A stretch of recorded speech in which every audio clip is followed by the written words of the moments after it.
The Arabian Nights Entertainments by Andrew Lang, Chapter 40. The princes stood up respectfully but quite at their ease, and the Sultan looked at them for a few moments without speaking. Then he asked who they were and where they lived. "Sire," replied Prince Bahman, "we are sons of your Highness's late Intendant of the Gardens, and we live in a house that he built a short time before his death, waiting till an occasion should offer itself to serve your Highness." "You seem fond of hunting," answered the Sultan. "Sire," replied Prince Bahman, "it is our usual exercise, and one that should be neglected by no man who expects to comply with the ancient customs of the kingdom and bear arms." The Sultan was delighted with this remark, and said at once, "In that case I shall take great pleasure in watching you. Come, choose what sort of beasts you would like to hunt." The princes jumped on their horses and followed the Sultan at a little distance. They had not gone very far before they saw a number of wild animals appear at once, and Prince Bahman started to give chase to a lion, and Prince Perviz to a bear. Both used their javelins with such skill that directly they arrived within striking range, the lion and the bear fell, pierced through and through. Then Prince Perviz pursued a lion, and Prince Bahman a bear, and in a very few minutes they too lay dead. As they were making ready for a third assault, the Sultan interfered, and sending one of his officials to summon them, he said, smiling, "If I let you go on, there will soon be no beasts left to hunt. Besides, your courage and manners have so won my heart that I will not have you expose yourselves to further danger. I am convinced that some day or other I shall find you useful as well as agreeable." He then gave them a warm invitation to stay with him altogether, but with many thanks for the honor done them, they begged to be excused and to be suffered to remain at home. The Sultan, who was not accustomed to see his offers rejected, inquired their reasons, and Prince Bahman explained that they did not wish to leave their sister, and were accustomed to do nothing without consulting all three together. "Ask her advice, then," replied the Sultan, "and tomorrow come and hunt with me and give me your answer." The two princes returned home, but their adventure made so little impression on them that they quite forgot to speak to their sister on the subject. The next morning, when they went to hunt, they met the Sultan in the same place, and he inquired what advice their sister had given. The young men looked at each other and blushed. At last Prince Bahman said, "Sire, we must throw ourselves on your Highness's mercy. Neither my brother nor myself remembered anything about it." "Then be sure you do not forget today," answered the Sultan, "and bring me back your reply tomorrow." When, however, the same thing happened a second time, they feared that the Sultan might be angry with them for their carelessness. But he took it in good part, and drawing 3 little golden balls from his purse, he held them out to Prince Bahman, saying, "Put these in your bosom, and you will not forget a third time. For when you remove your girdle tonight, the noise they will make in falling will remind you of my wishes." It all happened as the Sultan had foreseen, and the two brothers appeared in their sister's apartments just as she was in the act of stepping into bed, and told their tale. The Princess Scheherazade was much disturbed at the news, and did not conceal her feelings. "Your meeting with the Sultan is very honorable to you, and will, I dare say, be of service to you, but it places me in a very awkward position. It is on my account, I know, that you have resisted the Sultan's wishes, and I am very grateful to you for it.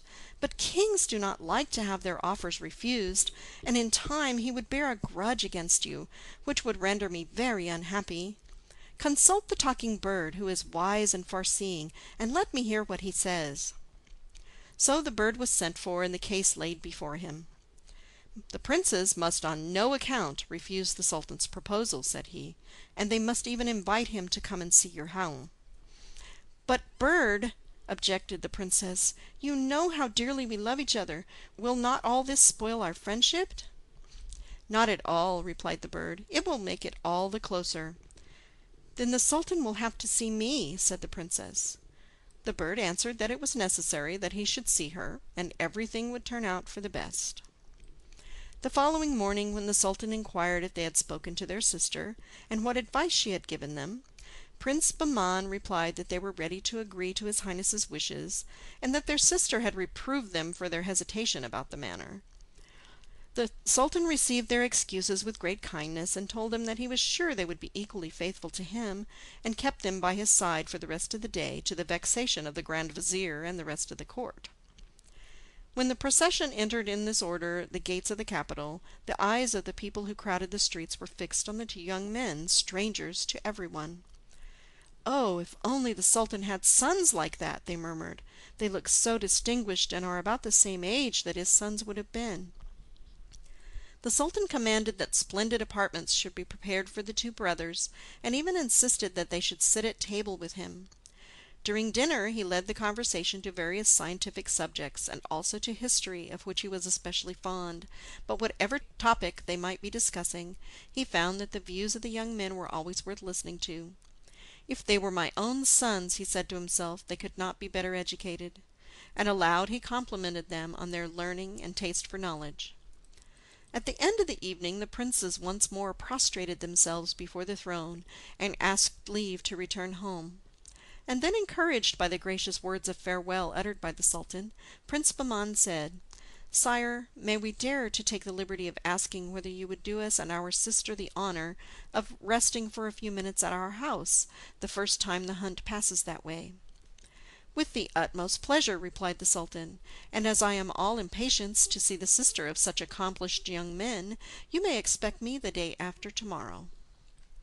The princess was of course most anxious to entertain the Sultan in a fitting way, but as she had no experience in court customs, she ran to the talking bird, and begged he would advise her as to what dishes should be served.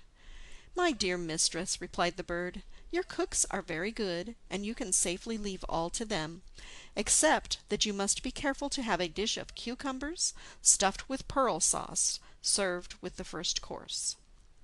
"Cucumbers stuffed with pearls!" exclaimed the princess. "Why, bird, who ever heard of such a dish?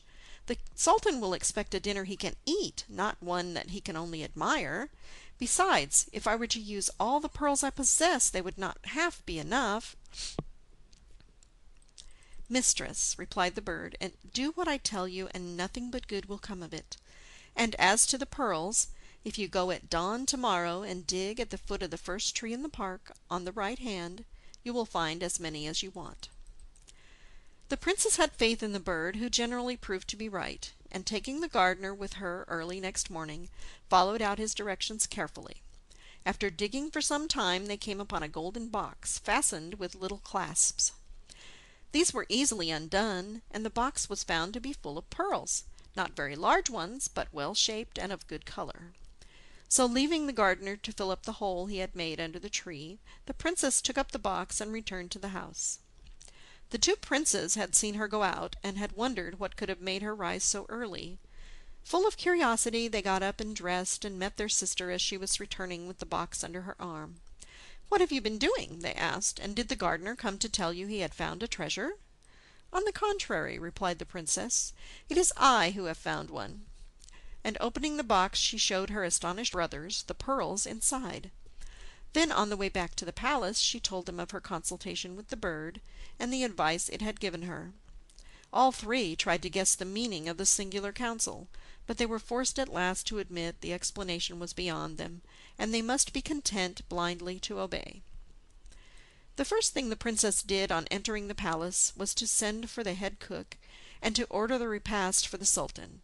When she had finished, she suddenly added, "Besides the dishes I have mentioned, there is one that you must prepare expressly for the Sultan, and that no one must touch but yourself. It consists of a stuffed cucumber, and the stuffing is to be made of these pearls." The head cook, who had never in all his experience heard of such a dish, stepped back in amazement. "You think I am mad," answered the princess, who perceived what was in his mind, "but I know quite well what I am doing. Go and do your best, and take the pearls with you." The next morning the princes started for the forest, and were soon joined by the Sultan. The hunt began and continued till midday, when the heat became so great that they were obliged to leave off.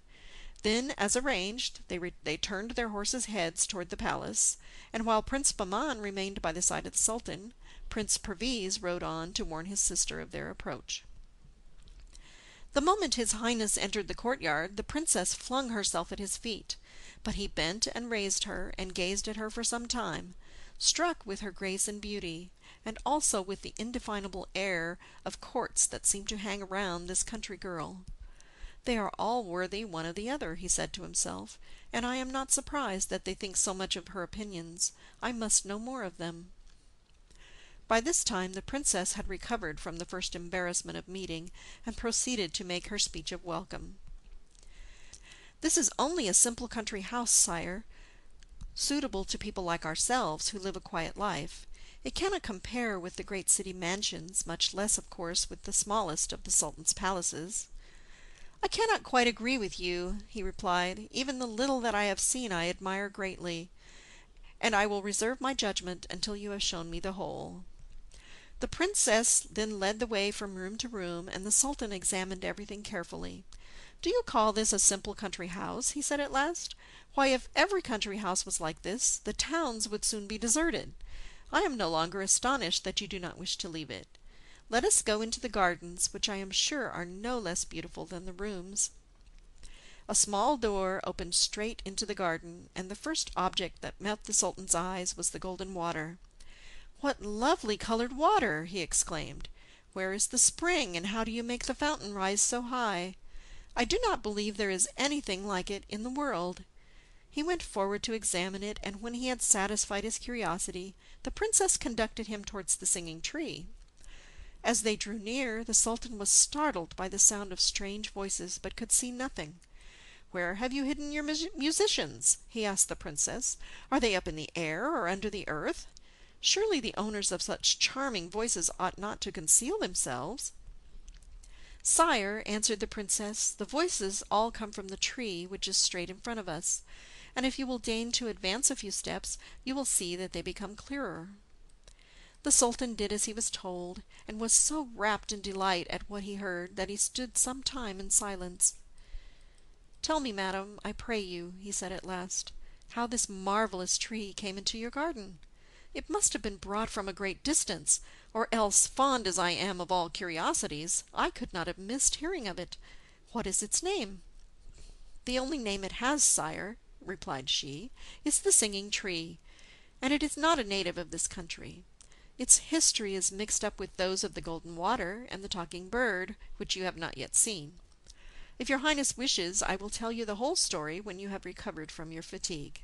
"Indeed, madam," returned he, "you show me so many wonders that it is impossible to feel any fatigue. Let us go at once more and look at the golden water, and I am dying to see the talking bird." The Sultan could hardly tear himself away from the golden water, which puzzled him more and more. "You say," he observed the princess, "that this water does not come from any spring, neither is brought by pipes. All I understand is, that neither it nor the singing tree is a native of this country." "It is as you say, sire," answered the princess, "and if you examine the basin, you will see that it is all in one piece, and therefore the water could not have been brought through it. What is more astonishing is, that I only emptied a small flaskful into the basin, and it increased to the quantity you see now." "Well, I will look at it no more today. Take me to the talking bird." On approaching the house, the Sultan noticed a vast quantity of birds, whose voices filled the air, and he inquired why they were so much more numerous here than in any other part of the garden. "Sire," answered the princes, "do you see that cage hanging in one of the windows of the saloon? That is the talking bird, whose voice you can hear above them all, even above that of the nightingale, and the birds crowd to this spot to add their songs to his." The Sultan stepped through the window, but the bird took no notice, continuing his song as before. "My slave," said the princess, "this is the Sultan. Make him a pretty speech." The bird stopped singing at once, and all the other birds stopped too. "The Sultan is welcome," he said. "I wish him long life and all prosperity." "I thank you, good bird," answered the Sultan, seating himself before the repast, which was spread at a table near the window. "I am enchanted to see in you the Sultan and King of the birds." The Sultan, noticing that his favorite dish of cucumber was placed before him, proceeded to help himself to it, and was amazed, too, and that the stuffing was of pearls. "A novelty indeed!" cried he, "but I do not understand the reason of it. One cannot eat pearls." "Sire," replied the bird, before either the princes or the princess could speak, Surely your Highness cannot be so surprised at beholding a cucumber stuffed with pearls, when you believed without any difficulty that the Sultana had presented you, instead of children, with a dog, a cat, and a log of wood." "I believed it," answered the Sultan, "because the women attending on her told me so." "The women, sire," said the bird, "were the sisters of the Sultana, who were devoured with jealousy at the honor you had done her, and in order to revenge themselves invented this story. Have them examined, and they will confess their crime. These are your children, who were saved from death by the intendant of your gardens, and brought up by him as if they were his own." Like a flash the truth came to the mind of the Sultan. "Bird," he cried, "my heart tells me that what you say is true. My children," he added, "let me embrace you and embrace each other, not only as brothers and sister, but as having in you the blood royal of Persia, which could flow in no nobler veins." When the first moments of emotion were over, the Sultan hastened to finish his repast, and then turning to his children, he exclaimed, "Today you have made acquaintance with your father. Tomorrow I will bring you the Sultana, your mother. Be ready to receive her." The Sultan then mounted his horse and rode quickly back to the capital. Without an instant's delay he sent for the Grand Vizier, and ordered him to seize and question the Sultana's sisters that very day. This was done. They were confronted with each other and proved guilty, and were executed in less than an hour. But the Sultan did not wait to hear that his orders had been carried out before going on foot, followed by his whole court, to the door of the great mosque, and drawing the Sultana with his own hand out of the narrow prison where she had spent so many years, "Madam," he cried, embracing her with tears in his eyes, "I have come to ask your pardon for the injustice I have done you, and to repair it as far as I may. I have already begun by punishing the authors of this abominable crime, and I hope you will forgive me when I introduce you to our children, who are the most charming and accomplished creatures in the whole world. Come with me, and take back your position and all the honor that is due to you." This speech was delivered in the presence of a vast multitude of people, who had gathered from all parts on the first hint of what was happening, and the news was passed from mouth to mouth in a few seconds. Early next day, the Sultan and Sultana, dressed in robes of state and followed by all the court, set out for the country house of their children. Here the Sultan presented them to the Sultana one by one, and for some time there was nothing but embraces and tears and tender words. Then they ate of the magnificent dinner which had been prepared for them, and after they were all refreshed, they went into the garden, where the Sultan pointed out to his wife the golden water and the singing tree. As to the talking bird, she had already made acquaintance with him. In the evening they rode together back to the capital, the princes on each side of their father, and the princess with her mother. Long before they reached the gates, the way was lined with people, and the air filled with shouts of welcome, with which were mingled the songs of the talking bird sitting in its cage on the lap of the princess, and of the birds who followed it. In this manner they came back to their father's palace. End of chapter 40. End of the Arabian Nights Entertainments by Andrew Lang.